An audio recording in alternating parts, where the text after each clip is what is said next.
ఉల్లిపాయ కోసేటప్పుడు వచ్చే కన్నీళ్ళ వెనుక ఉన్న కథ ఈ కథ. అనగనగా ఒక ఊరిలో ఉల్లిపాయ, టమాటా, పచ్చిమిరపకాయ, ఐస్ ముక్క ఈ నలుగురు ఫ్రెండ్స్ ఉండేవారంట. ఒకరోజు వాళ్ళు సరదాగా సినిమాకి వెళ్దామని వెళ్తుంటే దారిలో ఐస్ ముక్క కరిగిపోయి చనిపోతుంది. అప్పుడు ఆ ముగ్గురు ఫ్రెండ్స్ ఏడుస్తారు. ఏడ్చుకుంటూ సినిమాకి వెళ్ళి సినిమా చూస్తుంటే ఒక వ్యక్తి వచ్చి టమాటా కూర్చున్న సీట్లో కూర్చున్నాడంట. ఆ దెబ్బకి టమాటా పగిలిపోయి చనిపోతుంది.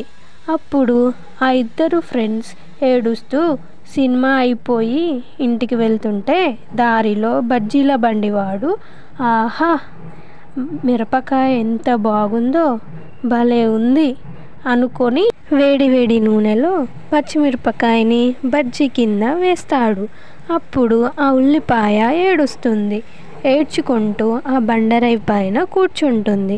అప్పుడు ఆ దేవుడు ప్రత్యక్షమై ఎందుకు ఏడుస్తున్నావు అంటే జరిగిందంతా చెప్తుంది. మొదటివాడు చచ్చిపోయినప్పుడు ముగ్గురం ఏడ్చాము, మరి రెండోవాడు చనిపోయినప్పుడు మేమిద్దరము ఏడ్చాము, మరి మూడోవాడు చనిపోయినప్పుడు నేను ఏడ్చాను, మరి నేను చనిపోయినప్పుడు ఏడ్చేవాళ్ళు ఎవ్వరూ లేరు అని అంటుంది. అప్పుడు దేవుడు జాలిపడి ఉల్లిపాయకి వరమిస్తాడు. నిన్ను ఎవరైతే చంపుతారో వాళ్ళే ఏడుస్తారని చెప్తాడు.